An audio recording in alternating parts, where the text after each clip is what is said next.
အားလုံးကို Happy New Year ပါလို့နှုတ်ခွန်းဆက်သလိုပါတယ်ဘုရားသခင်ရဲ့ကျေးဇူးတော်ကိုချီးမွမ်းပါတယ်2024ပထမဦးဆုံးသောနေ့ရက်ထိအသက်ရှင်ရပြီးတော့ကျမတို့အတူတကွတွေ့ဆုံရခြင်းကဘုရားရဲ့ကျေးဇူးတော်ဖြစ်တဲ့အတွက်ကြောင့်ဘုရားရဲ့ကျေးဇူးတော်ကိုချီးမွမ်းပါတယ်ဒီနေ့နှစ်သိဝတ်ပြုကိုးကွယ်ခြင်းမှာလည်းပဲအသင်းတော်မှာနှုတ်ကပတ်တော်ဝင်ငါခွင့်ရတဲ့အတွက်ကြောင့်ဝင်ငါခွင့်ကိုပေးတဲ့ဆရာတော်နဲ့တကွဓမ္မအမှုတော်ဆောင်များအသင်းတော်လူကြီးများအသင်းသူအသင်းသားများအားလုံးကိုကျေးဇူးတင်ပါတယ်လို့ဖော်ပြလိုပါတယ်ဒီနေ့ကျမတို့အားလုံးအတူတကွဆင်ခြင်ခွန်အားယူဖို့ရန်အတွက်အကြောင်းတရားကတော့ယောရှုမတ်စာခန်းကြီး3အငယ်4ခခွေးမှာပြောထားတဲ့အကြောင်းအရာဤလမ်းသို့သင်တို့သည်တခါမျှမလိုက်ကြသည်မလျှောက်ဘူးသေးတဲ့လမ်းကိုကျမတို့လျှောက်သွားရမှာက2024နှစ်သစ်များမှာဖြစ်ပါတယ်မလျှောက်ဘူးသေးတဲ့လမ်းကိုကျမတို့ဘလို့လျှောက်လမ်းမလဲဆိုတာဒီနေ့ကျမတို့ခွန်အားယူဖို့ရန်အတွက်ဖြစ်ပါတယ်ဘလို့ပဲဖြစ်ဖြစ်ဘလို့အကြောင်းတရားမျိုးပဲတွေ့2023ကတော့ကျေးဇူးတင်ပါတယ်ကိုရောလို့ကျမတို့အဆုံးသတ်ခဲ့ပြီးဖြစ်ပါတယ်2024မှာတော့ကျမတို့မလျှောက်ဘူးသေးတဲ့လမ်းကိုကျမတို့လျှောက်ရမှာဖြစ်တယ်ကျမတို့ဘာတွေကြုံရမလဲဆိုတာကိုမသိဘူးဘလို့အခြေအနေမျိုးနဲ့ကျမတို့အသက်ရှင်ရပ်တည်ရမလဲဆိုတာကိုကျမတို့မသိဘူးပြီးခဲ့တဲ့မနေ့ကကျမသတင်းတစ်ခုရပါတယ်ဒါကတော့ကယားပြည်နယ်ဘက်မှာကျမအမြဲတမ်းသွားနေတဲ့ရွာတရွာကလူငယ်လေးပေါ့လူငယ်လေးပြောတဲ့ခါမှာတော့အသက်ကတော့20ကျော်သွားပါပြီသူကဘန်ကောက်မြို့မှာတွားရောက်ပြီးတော့အလုပ်လုပ်ပါတယ်အလုပ်လုပ်နေတဲ့အချိန်ကာလမှာတော့30ရက်နေ့ညမှာ accident ဖြစ်ပြီးတော့ဆုံးသွားတယ်သူရဲ့မိခင်ကလည်းအင်တန်မှပဲကြေခွဲတာပေါ့ပြီးခဲ့တဲ့25ရက်နေ့တုန်းကတော့သူ့ရဲ့မိခင်ကကျမစီကိုဖုန်းလန်းဆက်တယ်24 25ပေါ့သူ့ရဲ့သားငယ်ဆုံးကကလေးလေးမွေးတာပေါ့နော်သားငယ်ဆုံးသူ့ရဲ့ချွေးမကလေးလေးမွေးတယ်ဆိုတာကိုကျမကိုဖုန်းဆက်တာပေါ့နော်ဆိုတော့ဒီတပတ်ကြတဲ့ခါကျတော့သူ့ရဲ့သား4ယောက်မြောက်ပေါ့နော်4ယောက်မြောက်သားဆုံးသွားတယ်သူစိတ်တွေမကောင်းဘူးသူ့ကိုကျမဖုန်းခေါ်တယ်ဒါပေမဲ့လည်းသူကျမကိုပြန်မပြောနိုင်ဘူးကျမစကားမပြောနိုင်သေးဘူးဆရာမကျမလည်းသူ့ကိုဖုန်းသာခေါ်တာဘာပြောရမလဲမသိဘူးပေါ့နော်သူ့ကိုခွန်အားပေးနှင်းသိမ့်ဖို့ဆိုတာကအတော့ခက်ခဲတဲ့အချိန်ကာလဆိုတော့ကျမတို့ရဲ့နေ့ရဲ့အသက်တာကဘလို့ရှောက်လန်းအသက်ရှင်ရမလဲကျမတို့ရဲ့မိသားစုကျမတို့ရဲ့ရှေ့ဆက်ရမယ့်နေ့ရဲ့မသိဘူးဒါပေမဲ့အဲ့ဒီမသိတဲ့လမ်းပေါ့မလျှောက်ဘူးတဲ့လမ်းကိုကျမတို့ဘလို့ရှောက်ရမလဲဆိုတာကိုဒီနေ့နှစ်သက်မှာအတူတကွခွန်အားယူဖို့ရန်အတွက်ဖြစ်တယ်ပထမအဆုံးအနေနဲ့ကျမတို့မလျှောက်ရသေးတဲ့လမ်းကိုရှောက်ဖို့ရန်ကျမတို့လှုပ်ဆောင်ရမယ့်အရာက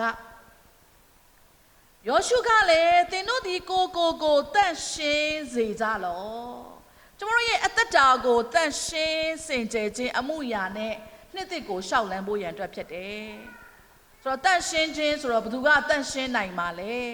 မှန်ပါတယ်မတန့်ရှင်းနိုင်ပါဘူးသို့တော်လည်းပဲကိုကတော့အပြစ်များပြုတယ်စိတ်ထဲမှာတော့နေ့စဉ်နေ့တိုင်းဒေါသတွေထွက်ရတယ်ဒါကြောင့်ရှင်စိတ်မကောင်းဖြစ်ရတယ်စိတ်ဆင်းရဲရတယ်စိတ်တူရတယ်မကျေနပ်မှုတွေရှိတယ်ဒါကတော့နေ့တိုင်းကြုံရတဲ့သူတွေပဲဖြစ်တယ်သို့တော်ဒီနေ့ကျွန်တော်တို့နှစ်သက်မှာရှောက်လန်းဖို့ရန်အတွက်ကကျွန်တော်ရဲ့အသက်တာကိုတန့်ရှင်းစင်ကြယ်ဖို့ရန်အတွက်လိုအပ်ပါတယ်ဆိုတော့တန့်ရှင်းစင်ကြယ်ဖို့လို့ပြောတဲ့ခါမှာတော့နေ့စဉ်နေ့တိုင်းကျမတို့ရဲ့အပြစ်မှန်းတံကိုတော့တန့်ရှင်းစင်ကြယ်မှုလုပ်တယ်အရေးကြီးတဲ့တန့်ရှင်းစင်ကြယ်မှုကတော့သခင်ခရစ်တော်ဖော်ပြတဲ့နှလုံးသားပဲဖြစ်ပါတယ်စိတ်နှလုံးပဲဖြစ်ပါတယ်သခင်ယေရှုတောင်ပေါ်ဒေသနာဝင်ငါခဲ့တဲ့မင်္ဂလာတရားတော်ထဲမှာဆိုရှမသက်ခရစ်ဝင်အခန်းကြီး9အခန်းငယ်1ကနေပြီးတော့17 12ထိကိုကျွန်တော်တို့ကြည့်တဲ့အခါမှာစိတ်နှလုံးအရေးကြီးတယ်ဆိုတာကိုသူကဖွင့်ပြသွားတယ်အထူးသဖြင့်လည်းပဲသူက ပါရီရှဲများပေါ့ကိုတန့်ရှင်းစင်ကြယ်ခြင်းအကျင့်တွေကျင့်တဲ့အခါမှာသူကရဲတန်းတုံတင်တာကပါရီရှဲတွေကအပြစ်မန်းတဲ့ကိုပဲတန့်ရှင်းခြင်းအမှုကိုပြုတယ်ဒါပေမဲ့စိတ်နှလုံးအတွင်းထဲမှာတော့တန့်ရှင်းမှုမရှိဘူးဆိုတာကိုသူအမြဲဖော်ပြတာကိုတွေ့ရတယ်ဒီနေ့ကျမတို့ကစိတ်နှလုံးသားတန့်ရှင်းစင်ကြယ်ခြင်းရှိဖို့ရန်အတွက်မိမိကိုယ်မိမိပြင်ဆင်ဖို့လိုအပ်ပါတယ်ခုနအစောပိုင်းကကျမပြောခဲ့သလိုပဲဒီနေ့စိတ်ဆိုးတာပေါ့ဒေါသထွက်တာပေါ့အစင်မပြေမှုတွေရှိတာပေါ့ကြေခွဲရတာပေါ့သို့တော့ကျမတို့ဒီနေ့တာရှောက်လန်းပြီးတဲ့အခါမှာမနေ့ဖြန်နေ့ကိုကျမတို့ဆက်သွားဖို့ရန်အတွက်ညတာရောက်တဲ့အခါမှာမိမိရဲ့စိတ်နှလုံးသားကိုထာဝရဘုရားတရှင်သောဝိညာဉ်တော်ဘုရားတရှင်းစင်ကြယ်သောနှလုံးသားဖြစ်ဖို့ရန်အတွက်ကုမတော်မူပါကျမတို့နှလုံးသားကိုတရှင်းစင်ကြယ်စီတော်မူပါလို့ကျမတို့ဆုတောင်းစက္ကန့်အနံ့ရင်းနဲ့နေ့တာအသစ်များတို့ကိုဆက်လက်ရှောက်လန်းဖို့ရန်အတွက်လိုအပ်ပါတယ်။ကျမတို့ရဲ့အသက်တာမှာအပြစ်ရှိတယ်၊မာရင်မရှိတယ်။သို့တော်ဒါတွေကိုတောင်းမယ်ရင်းနဲ့တရှင်သောဝိညာဉ်တော်ဖျားရဲ့ကျမတို့နှလုံးသားကိုသူတတ်ရှင်းစင်ကြယ်ဖို့ပေးမယ်ဆိုတာကိုအနံ့လျက်ကျမတို့ရဲ့အသက်တာကိုရှေ့ဆက်ရှောက်လန်းဖို့ဖြစ်တယ်။ဒီခါမှာတော့တရှင်းခြင်းအမှုကိုပြုတ်ပြီးတဲ့အခါမှာအကြောင်းမူကားနေ့ဖြန်နေ့၌ထာဝရဘုရားသည်အံ့မွေသောအမှုတို့ကိုသင်တို့တွင်ပြုတော်မူမည်ဟုလူများတို့အားမှားထားတော်မူ၏မနေ့ဖြန်နေ့မှာထာဝရဘုရားကအံ့မွေအမှုကိုပြုမယ်ကြောင့်ဒီနေ့ကကိုယ့်ရဲ့တတာကိုတန်ရှင်းစင်ကြယ်ခြင်းအမှုပြုပါတို့လည်းနေ့တိုင်းဘုရားနှလုံးသားများကိုတန်ရှင်းစင်ကြယ်ခြင်းအမှုပြုဖို့လိုတယ်မနေ့ဖြန်နေ့တိုင်းမှာထာဝရဘုရားပြုမဲ့ကျမတို့အတွက်ကျမတို့မိသားစုအတွက်ကျမတို့အသင်းတော်အတွက်အံ့ဩဖွယ်ရာများကိုကျမတို့ကိုယ်တိုင်မြင်တွေ့ခံစားရမှာဖြစ်ပါတယ်ယောရှုနဲ့ဣသရေလလူမျိုးတွေကယော်ဒန်မြစ်ကိုကူးဖို့ရန်အတွက်ပြင်ဆင်နေတဲ့အခါမှာထာဝရဘုရားကဒီစကားကိုပြောခဲ့တယ်မှားတဲ့အတိုင်းပဲသူတို့တန့်ရှင်းစင်ကြယ်ခြင်းအမှုကိုပြုပြီးတော့မနေ့ဖြန်နေ့မှာယော်ဒန်မြစ်ကိုဖြတ်တဲ့အခါမှာတော့ယေဘရဟိတ်များကပရိညင်သက်တာကိုထမ်းပြီးတော့ရေထဲကိုဆင်းတဲ့အချိန်ကာလမှာရေကလွင်ပြင်ဖြစ်ပြီးတဲ့အခါမှာအဲ့ဒီယော်ဒန်မြစ်ကိုသူတို့တွေအားလုံးကျော်နိုင်ရတဲ့အခွင့်ရှိတယ်။လွန်သွားပြီးတဲ့အခါမှာသူတို့ဒီယေရီခေါမြို့တွေကိုဝင်ရတဲ့အခွင့်ရှိတယ်ဆိုတာတွေ့ရပါတယ်။ဒီခါမှာလူတို့ကျန်နဲ့မမီနိုင်တဲ့အံ့ဩဖွယ်ရာအမှုရာကိုဣသရေလလူမျိုးတွေခံစားခဲ့ရသူတို့တို့ဒီနေ့လည်းပဲမနေ့ဖြန်နေ့မှာလူတို့ကျန်ရဲ့မမီနိုင်တဲ့အံ့ဩဖွယ်ရာများကိုကျမတို့ခံစားရရှိစေဖို့ရန်ဒီနေ့မိမိကိုယ်တန်ရှင်းခြင်းအမှုပြုပါကျွန်တော်ရဲ့အသက်တာကိုကျွန်တော်နှလုံးသားကိုကျွန်တော်ရဲ့စိတ်နှလုံးကိုတော့တန်ရှင်းသောဝိညာဉ်တော်ဖျားရဲ့လက်တော်ထဲမှာထာဝရဖျားရဲ့လက်တော်ထဲမှာအနံပြီးတော့ရှစ်ဆက်အသက်ရှင်ဖို့ရန်အတွက်လိုအပ်ပါတယ်ဒါကတော့ကျွန်တော်မလျှောက်ဘူးသေးတဲ့လမ်းကိုသွားရမယ်နေ့ရင်မှာဘသူမဆိုတော့ကောင်းသောအမှုရာများပဲလိုချင်တယ်ဘသူမဆိုတော့ကြီးပွားချင်တယ်တိုးတက်ချင်တယ်အောင်မြင်ချင်တယ်ဆိုတော့အဲ့ဒီအမှုရာကိုကျွန်တော်တို့ကြုံဖို့ရန်အတွက်ကရရှိဖို့ရန်အတွက်ကကျွန်တော်တို့ဘာနဲ့ပဲသွားရမလဲဆိုတော့ထာဝရဘုရားဖော်ပြတော်မူတဲ့မိမိကိုယ်တန်ရှင်းစင်ကြယ်စေလျက်လက်ပြန်နေ့မှာပြုတ်မဲ့အောဘွေရာများတို့ကိုမိမိကိုယ်တိုင်မြင်တွေ့ခံစားပြီးတော့ရှင်လန်းချက်နဲ့ဆက်လက်သွားနိုင်ဖို့ရန်အတွက်ဖြစ်တယ်ဆိုတာကိုတွေ့ရပါတယ်။နောက်ဆက်ပြီးတော့ကျမတို့ရဲ့အသက်တာထဲမှာမလျှောက်ဘူးသေးတဲ့လမ်းကိုလျှောက်ဖို့ရန်အတွက်ဆက်လက်လှုပ်ဆောင်ရမယ့်အရာကတော့တမာတရားအတိုင်းကျင့်ဆောင်ခြင်းပဲဖြစ်ပါတယ်။တမာတရားအတိုင်းကျင့်ဆောင်ခြင်းပဲဖြစ်ပါတယ်။ယောရှုမစာအခန်းကြီး1အငယ်9ကနေပြီးတော့6ထိကြည့်တဲ့အခါမှာယောရှုကဣသရေလလူမျိုးတွေကိုဒါကတော့သူကမောရှေမရှိတဲ့နောက်ပိုင်းမှာပထမဦးဆုံးဦးဆောင်ပြီးတော့လှုပ်ဆောင်ရမယ့်ကိစ္စရက်သူမလုပ်ဘူးသေးတဲ့အလုပ်ကိုစပြီးလုံးအရင်ကတော့မောရှေရှိတော့သူကလက်ထောက်နေနဲ့တော့နေရတာပတနာမရှိဘူးအခုတော့သူကခေါင်းဆောင်နေနဲ့လုံးရမယ့်ခါမှာတော့သူစိုးရိမ်နေသူကြောက်တယ်သူအားငယ်တယ်အဲ့ဒီခါမှာထာဝရဘုရားကသူ့ကိုပြောတဲ့အရာကမောရှေကိုမာထားတဲ့တရားအတိုင်းပဲကျင့်ဆောင်ပြီးတော့အာယူ၍ရဲရင်ခြင်းရှိပါ ကိုယ့်ရဲ့ချမ်းစီလေသမျှအရာအလုံးအောင်မြင်ဖို့ရန်အတွက်ကတော့တရားလမ်းအတိုင်းပဲလိုက်ပါပြည့်ညတ်တိကျမ်းစာမှာရေးထားတဲ့အတိုင်းကျင့်ပါစောင့်ရှောက်ပါကျမ်းစာကိုမဖတ်မရွတ်ပဲမနေနေ့ညမပြတ်ကြည့်ရှုဖတ်ရွတ်ပါဒါဆိုရင်တော့သင်ရဲ့အကျင့်အောင်မြင်ထမြောက်မည်ဆိုပြီးတော့ထာဝရဘုရားကယောရှုကိုမှာထားပါတယ်ဒီနေ့လည်းပဲမနေ့ပြန်နေ့မှာကျမတို့မိသားစုအတွက်အသင်းတော်အတွက်ကျမတို့ရဲ့လုပ်ငန်းဆောင်တာအတွက်ကျမတို့ဥဆောင်ရမယ့်အရာတခါမှမလုပ်ဖူးသေးတဲ့အရာကြုံရမှာဖြစ်တယ်ဒီခါမှာကျမတို့ကစိုးရိမ်နေတယ်ကြောက်ရွံ့နေတယ်ကျမတို့ဆက်သွားဖို့ရန်အတွက်မဝတ်မရဲဖြစ်နေတဲ့အနေအထားမျိုးရှိနေတယ်ဆိုရင်ဤတမာကျမ်းချက်ကိုကျမတို့ခံယူပြီးတော့တမာကျမ်းစာကိုနေ့ညမပြတ်ဖတ်ရွတ်လျက်တမာကျမ်းစာအတိုင်းအသက်ရှင်လျက်ကျမတို့ရဲ့လှုပ်ဆောင်ရမယ်ဥဆောင်ရမယ်နော်ကျမတို့မလုပ်ဖူးတဲ့အလုပ်ကိုလုပ်ရမယ်အရာများအတွက်ကတော့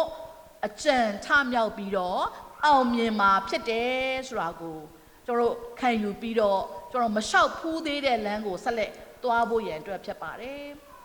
တခုမြောက်သောစာလံကိုကျမတို့အားလုံးရကြပါတယ်တခုမြောက်သောစာလံမှာတော့မတရားတဲ့သူတွေရဲ့တိုက်တွန်းခြင်းကိုမလိုက်ဘူးလူဆိုးတို့ရဲ့လမ်းကိုမရက်မနေဘူးမထီမဲ့မြင်ပြုတ်တဲ့သူတွေရဲ့အစည်းအဝေးမှာမထိုင်ဘူးထာဝရဘုရားရဲ့တရားတော်၌မွေ့လျော်၍တရားတော်ကိုနေ့ညမပြတ်စင်ကြယ်အောင်မေသောသူကမင်္ဂလာရှိတယ်ဒီမှာတော့တမမြန်မာလိုသုံးထားတာကနော်ဒီထာဝရဘုရားရဲ့တရားတော်မှာမွေ့လျော်တယ်လို့သူကသုံးထားတယ်မွေ့လျော်တယ်ဆိုတဲ့စကားရဲ့အဓိပ္ပာယ်ကနှစ်သက်တာပျော်တာပေါ့နော်ဆိုတော့အထူးသဖြင့်စံစာဖတ်ရတာပျော်တယ်တရားစကားကြားရတာပျော်တယ်နော်ဝတ်ပြုကိုးကွယ်ရတာပျော်တယ်ဆိုတော့ဒီထိတဲ့မှာနေရတာကပျော်တာပေါ့နော်ဆိုတော့တချို့ကတော့ရှိတယ်သချင်းဆိုရတာပျော်တယ်ကစားရတာပျော်တယ်ဒါမှမဟုတ်လက်ဖက်ရည်ဆိုင်ထိုင်ရတာပျော်တယ်ဒါကိုယ့်ရဲ့နှစ်သက်ရာအများကြီးရှိတာပေါ့နော်အဲ့ထက်မှာနှုတ်ကပတ်တော်၌မွေ့လျော်တယ်လို့ပြောတဲ့ခါမှာနှုတ်ကပတ်တော်ကိုကြားရတာနဲ့နေဖတ်ရတာနဲ့နေသူ့စိတ်ထဲမှာရှင်လန်းဝမ်းမြောက်နေတာပေါ့ဒါကနှုတ်ကပတ်တော်၌မွေ့လျော်တယ်လို့ဆိုတယ်ဆိုတော့အဲ့ဒီနှုတ်ကပတ်တော်၌မွေ့လျော်တဲ့သူရဲ့အသက်တာကဘာလဲဆိုတော့မျက်နာမှာစိုက်တယ်သက်ပေလိုပဲရေရှိတဲ့အရက်မှာသူကအမြဲတမ်းရှိနေတဲ့အတွက်ကြောင့်အရွက်ကမညှိုးနွမ်းဘူးအချိန်တန်တဲ့ခါမှာအသီးသီးတယ်ပြုတ်လေသမျှမှာအောင်မြင်တယ်ဆိုတော့နှုတ်ကပတ်တရားတော်၌မွေ့လျော်ပြီးတော့နေ့ညမပြတ်စင်ကြယ်အောင်မေ့ပြီးတော့နှုတ်ကပတ်တော်အတိုင်းကျင့်ဆောင်နေတဲ့သူရဲ့တာကအစင်မြဲစိမ့်လန်းဆိုပြည့်တယ်လှုပ်ဆောင်သမျှအောင်မြင်တယ်ဆိုတော့ဒါကိုကျွန်တော်တို့ကသိတာဖြစ်တဲ့အတွက်ကြောင့်မလို့ဣတမာတရားနဲ့အညီဆက်လက်ပြီးတော့ရှင်သန်ရမှာကကျမတို့လှုပ်ဆောင်ရမယ့်အရာပဲဖြစ်ပါတယ်ကျွန်တော်မလျှောက်ဘူးသေးတဲ့လမ်းဘယ်လိုလျှောက်ရမလဲမသိဘူးသို့တော်လည်းဘာတွေ့ရမလဲမသိဘူးသို့တော်လည်းပဲနှုတ်ကပတ်တမာတရားတိုင်းဆက်လက်ရှင်သန်လျှောက်လန်းဖို့ရန်အတွက်ကတော့တမာချမ်းစာကကျမတို့ကိုတိုက်တွန်းခွန်အားပေးထားပါတယ်ဒါကြောင့်နှုတ်ကပတ်တော်တိုင်းအသက်ရှင်ရင်းနဲ့ဘာပဲတွေ့ဘာပဲကြုံရစိုးရိမ်စရာမရှိဘူးနှုတ်ကပတ်တော်နဲ့အညီအသက်ရှင်တဲ့အတွက်ကြောင့်ကျမတို့အတွေ့ဖျားပြင်ဆင်ပေးတဲ့ကောင်းကြီးမင်္ဂလာအရွယ်မညှိုးနွမ်းဘူးမင်္ဂလာရှိတယ်အစင်မြဲအသီးသီးတယ်ပြုတ်လေသမျှအောင်မြင်တယ်ကျမတို့ရဲ့အကြံဉာဏ်အားလုံးထမြောက်အောင်မြင်မှာဖြစ်တယ်ဒါကကျမတို့ကိုဖျားခင်ပြင်ဆင်ပေးတဲ့ကောင်းကြီးမင်္ဂလာပဲဖြစ်ပါတယ်တရားဟောခြင်းအခန်းကြီး32အငယ်1မှာဆိုလို့ရှိရင်ထာဝရဘုရားရဲ့ဒေသနာထာဝရဘုရားရဲ့စကားထာဝရဘုရားရဲ့တရားများဟာဆိုရင်မိုးရေလိုပဲနှင်းရေလိုပဲလူတွေရဲ့အပေါ်မှာချရောက်ပြီးတဲ့အခါမှာအဲ့ဒီလူတွေရဲ့အတိတ်တာမှာစိမ့်လန်းဆိုပြေတယ်ဆိုတာဖော်ပြထားပါတယ်အခုကျမတို့နှင်းရေတွေ့ရပါတယ်နှင်းရေကအပင်ပေါ်မှာကျတယ်မြက်ပင်မှာကျတယ်အဲ့ဒီခါမှာကျမတို့တွေ့ရတဲ့ခါမှာစိမ့်လန်းဆိုပြေနေတော့ကျမတို့လည်းပျော်တယ်အပင်6တပင်ကိုတွေ့တယ်ပေါ့ရွက်6တွေကိုတွေ့တယ်ပေါ့အဲ့ဒါဆိုကျမတို့ကစိတ်ပြက်တယ်စိတ်တက်ကြတယ်ကျွန်တော်စိတ်ထဲမှာမပျော်ဘူးပေါ့ ကိုစိုက်တဲ့အပင်များတည်သွားမယ်ပေါ့6တွေ့သွားတယ်ဆိုရင်မပြောဘူးတိုးတော့လည်းအပင်စိမ့်လန်းနေတယ်ဆိုပြင်းနေတယ်ဆိုရင်ကျမတို့အတွက်ကဝမ်းမြောက်ရတယ်ကြည့်ရတဲ့အခါမှာစိတ်ထဲမှာကြည်နူးရတယ်ဒါကအပင်စိမ့်လန်းခြင်းပေါ့ဒီတိုင်းပဲနှုတ်ကပတ်တော်ထာဝရဘုရားရဲ့တရားစကားထာဝရဘုရားရဲ့ဒေသနာကြားရောက်တဲ့လူရဲ့တက်တာထဲမှာစိမ့်လန်းဆိုပြင်းနေတဲ့အခါမှာကြည့်လိုက်ရတော့သူ့ကိုကြည့်ရတာအင်တန်မှပျော်တယ်ကြည်နူးရဲ့ဆိုတော့အဲ့ဒီခံစားချက်မျိုးကိုရရှိပါတယ်ဆိုတော့ကျမတို့ရဲ့တက်တာထဲမှာနှုတ်ကပတ်တော်ရှိနေတဲ့အတွက်ကြောင့်ကျမတို့ကိုကြည်တဲ့အခါမှာလူတွေအားလုံးကဝမ်းမြောက်ရတယ်ရှင်လန်းရတယ်သို့တော့နှုတ်ကပတ်တော်မရှိတဲ့တက်တာဆိုသူ့ကိုကြည့်ပြီးတော့စိတ်ထက်ကြရတယ်စိတ်ပြက်ရတယ်သူနဲ့ဆိုရင်စကားမပြောချင်ဘူးသူ့ကိုတွေးတဲ့အချိန်တိုင်းမှာလေကိုတိုင်ကဝန်တော့ဝန်ဘိုးကြီးကိုထိုင်ရတယ်လို့ပဲဆိုပြီးတော့အဲ့လိုမျိုးလေခံစားရပါတယ်သို့တော့နှုတ်ကပတ်တော်ရှိတဲ့တက်တာမှာကိုတိုင်ကစိမ့်လန်းဆိုပြေတယ်လို့အခြားသူများတို့ကိုလည်းပဲစိမ့်လန်းဆိုပြေမှုပြင်ဆင်ပေးတယ်ဆိုတာတွေ့ရပါတယ်အခြားသူများကိုလည်းပဲဒီကြည်နူးမှုပေါ့နော်ဝမ်းမြောက်မှုကိုကူးဆက်စေတယ်ဆိုတာတွေ့ရပါတယ်ဒါမှမဟုတ်နှုတ်ကပတ်တော်အတိုင်းအသက်ရှင်ရှောက်လန်းခြင်းကကိုတိုင်ကအကြံထမြောက်အောင်မြင်ရုံသာမကပဲအခြားသူများကိုလည်းပဲဒီဝမ်းမြောက်ခြင်းရှင်လန်းခြင်းကိုဆက်လက်ပြီးတော့ပြင်ဆင်ပေးလျက်လက်ဆင့်ကမ်းပေးတယ်ဆိုတာကိုကျွန်တော်ခံယူပြီးတော့ကျွန်တော်မလျှောက်ဖူးသေးတဲ့နေ့ရဲ့အသက်များမှာနှုတ်ကပတ်တော်တိုင်းကျင့်ဆောင်လျက်ဆက်လက်ရှောက်လန်းရမှာကကျွန်တော်ရဲ့တာဝန်ဝတ္တရားများပဲဖြစ်ပါတယ်ဆက်လက်ပြီးတော့ကျွန်တော်မလျှောက်ဖူးသေးတဲ့လမ်းကိုလျှောက်ဖို့ရန်အတွက်လှုပ်ဆောင်ရမယ့်အရာကတော့ဘာလဲဆိုရင်ယုံကြည်ခြင်းဖြင့်ကျွန်တော်ရဲ့အမြင်ရှုထောင့်ကိုကြည့်ဖို့ရန်အတွက်လိုအပ်ပါတယ်တခါတည်းမှာကျမတို့အခက်အခဲတွေတွေ့ရတယ်ပြဿနာရက်တွေတွေ့ရတယ်အဲ့ဒီခါမှာကျမတို့ဘယ်လိုမြင်လဲဆိုတော့အကြီးကြီးပဲတခါလေးကြောင့်ရှင်သူများကကျမတို့ကိုလာပြောတယ်သူဒုက္ခရောက်တဲ့အကြောင်းသူအစင်မပြေတဲ့အကြောင်းလာပြောရင်ကျမတို့ဘာပြန်ပြောတတ်လဲဆိုတော့တငယ်ချင်းရဲ့ဒုက္ခတေးသေးလေးပါနော်ကျွန်တော်ကြုံရတယ်ကျမကြုံရတဲ့အရာကအကြီးကြီးပဲဆိုပြီးတော့ကျမတို့ပြန်ပြောတတ်တယ်သူများနဲ့ဒုက္ခနဲ့ကိုယ်ဒုက္ခတော့ပြန်ပြီးတော့ရှင်သေးတာပေါ့နော်ကိုယ့်ရဲ့ခံစားရတဲ့ဝမ်းနဲ့ကြေခွဲခြင်းကပိုကြီးတယ်သူကတော့တသေးလေးပဲလို့အဲ့လိုမြင်တာပေါ့နော်ဒါကကျမတို့ရဲ့အသက်တာမှာလူသားတွေမှာတွေ့ရတဲ့အရာဖြစ်တယ်ဆိုတော့ကျမတို့မှာဒီလိုမျိုးဖြစ်နေတဲ့အချိန်ကာလမှာကျမတို့ရဲ့အမြင်ရှုထောင့်ကဘာနဲ့ကြည့်ဖို့လဲဆိုတော့ယုံကြည်ခြင်းအမြင်ရှုထောင့်နဲ့ဆက်လက်ပြီးကြည့်ဖို့ရန်အတွက်ဖြစ်ပါတယ်တိုးလေးရကျမ်းအခန်းကြီး73 74မှာဘာအကြောင်းကိုတွေ့ရလဲဆိုရှင်မောရှေကခါနန်ပြည်ကိုတွားရောက်စုံစမ်းဖို့ရန်အတွက်လူမျိုးနွယ်12နွယ်ဆိုတော့လူ12ယောက်ကိုသူကရွေးခဲ့တယ်။သွားကြည့်တယ်။ကြည့်တဲ့အခါမှာတော့အပိုက်ငယ်23 25မှာဆိုတော့အရှကောလာချိုင်ကိုရောက်ရင်အသီးတပြုတ်ပါသောစပြည့်နွယ်ပင်အခက်တစ်ခက်ကိုခုတ်၍လူနှစ်ယောက်တို့သည်တဘိုးနှင့်ထမ်းကြ၏တလဲသည်တမောတဖန်သည်များကိုလည်းဆောင်ခဲ့ကြ၏ဣသရေလအမျိုးသားခုတ်ယူသောစပြည့်သည်ပြုတ်ကိုထောက်၍ထိုချိုင်ကိုဣရှဂေါလချိုင်ဟူ၍အမည်ဖြင့်မဲ့တည်းအရက်40လုံးမှခါနန်ပြည်ကိုစူးစမ်းသောအမှုပြီး၍ပြန်လာကြ၏ခါနန်ပြည်မှာအသီးတွေကအင်တန်မှပဲဖွင့်ဖြိုးတယ်တိုးပွားတဲ့အတွက်ကြောင့်မလို့လူနှစ်ယောက်တောင်မှအဲ့စပြစ်ခိုင်ကြီးကိုထိုင်းရတယ်တကယ်ကိုကောင်းမွန်တဲ့အရာပဲဖြစ်တာပေါ့နော်ဆိုတော့ဒီပြည်မှာတော့အပိုက်ငယ်29 29မှာဆိုရင်နို့နဲ့ပြားရည်စီးသောပြည်ဖြစ်တယ်ဒီအသီးကတော့ထိုပြည်မှာတီးတဲ့အသီးဖြစ်တယ်ဒါပေမဲ့အဲ့ဒီပြည်သူပြည်သားတွေကအားကြီးကြတယ်ခိုင်ခန့်တဲ့မြို့ကြီးမှာနေကြတယ်ဆိုတော့သူတို့တွေကတော့တော်တော်ကြီးကိုပေါ့နော်အားအင်နေရှိကြတယ်ဆိုပြီးတော့ဖော်ပြတာကိုတွေ့ရတယ်အဲ့လိုဖော်ပြတဲ့အခါမှာမောရှေဆလို့လိုက်တဲ့လူ12ယောက်ထဲက10ယောက်ကတော့ဒီပြည်ကိုသိမ်းနိုင်ဖို့ရန်အတွက်ကတော့မလွယ်ဘူးသူတို့ကတော့အားကြီးတာဖြစ်တဲ့အတွက်ကြောင့်မလို့ကိုတွေကတော့နှံကောင်ဖြစ်တယ်သူတို့ကိုပြန်တိုက်ဖို့ရန်အတွက်မလွယ်ဘူးအဲ့ဒီပြည်ထဲကိုဝင်ဖို့ရန်အတွက်လည်းမလွယ်ဘူးဆိုပြီးတော့သူတို့ကမကောင်းတဲ့သတင်းကိုပြန်လာပြောတာတွေ့ရပါတယ်ဆိုတော့အဲ့ဒီမကောင်းသတင်းကိုပြန်လာပြောတော့ဂျန်နဲ့ဣသရေလလူမျိုးတွေအကုန်လုံးကြားတော့စိတ်တက်ကြတယ်စိတ်ပြက်တယ်ဘာလို့မှမသိတော့ဘူးသူတို့တွေငိုကြွေးကြတာပေါ့နော်သူတို့ဘယ်လိုဆက်သွားရမလဲသူတို့ရဲ့နာဂတ်ခီလန်းကတော့ပျောက်ပြီဆိုတဲ့သဘောမျိုးကိုတွေ့ရပါတယ်ဒီအချိန်မှာယောရှုနဲ့ကာလက်ကတော့ ဒီနေရာမှာရှိနေတဲ့အရာကတော့ခုနကတော့လူရဲ့အမြင်နဲ့မြင်တော့ဟုတ်တယ်ခွန်အားပလာကြီးတယ်တိုက်ဖို့ရန်အတွက်မလွယ်ဘူးတိုးတော့လေထာဝရဘုရားရဲ့ဂတိတော်အပေါ်မှာယုံကြည်တဲ့အတွက်ကြောင့်ဒီလူများကိုသူတို့ကတော့တိုင်တိုင်မှာဖြစ်တယ်ထာဝရဘုရားကတော့ဒီပြည်ကိုဣသရေလလူမျိုးတွေအတွက်ပေးမှာဖြစ်တယ်ဆိုပြီးတော့သူတို့နှစ်ယောက်ကတော့ကောင်းတဲ့သတင်းကိုပြန်လဲပြီးပြောကြတယ်ဆိုတာတွေ့ရပါတယ်ဆိုတော့တစ်ခါတည်းမှာခုနကျွန်မစောစောကပြောလို့ကျွန်တော်တို့ကအခက်ခဲဆိုရင်အကြီးကြီးပဲမြင်တယ်ပြဿနာဆိုအကြီးကြီးပဲမြင်တယ်တကယ်တော့အဲ့ဒီအခက်ခဲပြဿနာထက်ပိုပြီးကြီးမားတဲ့ထာဝရဘုရားသခင်ကိုကျမတို့ကိုးကွယ်ယုံကြည်နေကြတယ်ဆိုတာကျမတို့မေ့သွားလို့ပဲဖြစ်ပါတယ်။ဒါကြောင့်ကျမတို့ရှေ့ဆက်ရမယ်ကျမတို့မလျှောက်ဘူးသေးတဲ့လမ်းကိုကျမတို့လျှောက်ဖို့ရန်အတွက်အခုခါနန်ပြည်ထဲကိုမဝင်ရသေးဝင်ဖို့ရန်အတွက်သွားပြီးတော့စူးစမ်းနေတဲ့အချိန်မှတော့မှကိုမြင်တဲ့အမြင်က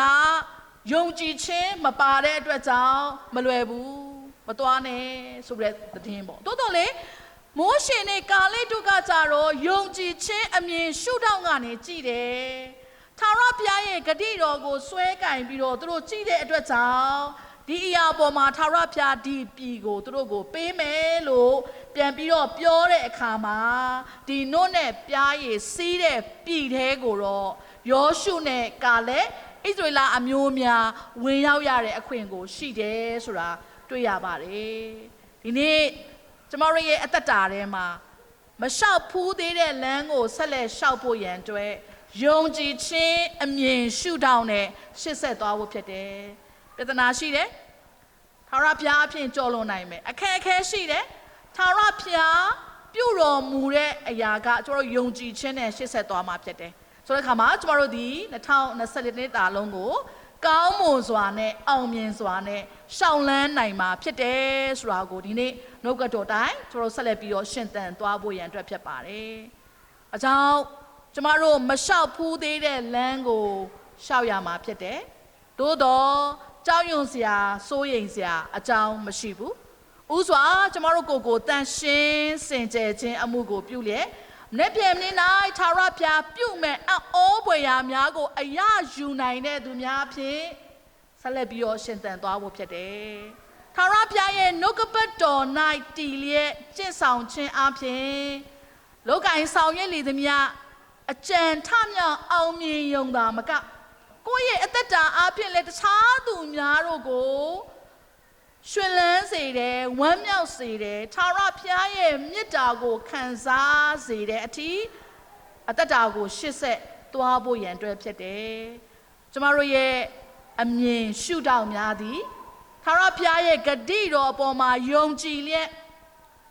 ကိုမလျှောက်ဘူးသေးတဲ့လမ်းမှာတွေ့ရမယ့်အရာများပေါ်မှာပဲကျမတို့ကကြည့်ရှုခြင်းမဟုတ်ပဲနဲ့ထာဝရဘုရားရဲ့ဂတိတော်ပေါ်မှာယုံကြည်ခြင်းနဲ့ကြည့်ရှုခြင်းအပြင်2024သည်ကျမတို့အတွက်ရှင်လန်းရသောနှစ်ကာလအောင်မြင်ရသောနှစ်ကာလဖခင်ရဲ့ဘုန်းတော်ထင်ရှားစေရသောနှစ်ကာလဖခင်သခင်ရဲ့အမှုတော်မြတ်မှာဝမ်းမြောက်စွာနဲ့ဆောင်ရွက်နိုင်ရသောနှစ်ကာလလို့ခံယူရင်းနဲ့ရှေ့ဆက်အသက်ရှင်သွားကြပါစို့နှုတ်ကပတ်တော်အားဖြင့်တရှင်သောဝင်တော်ဖျားတွင်တင်လမ်းပြကောင်းကြီးပေးပါစေသော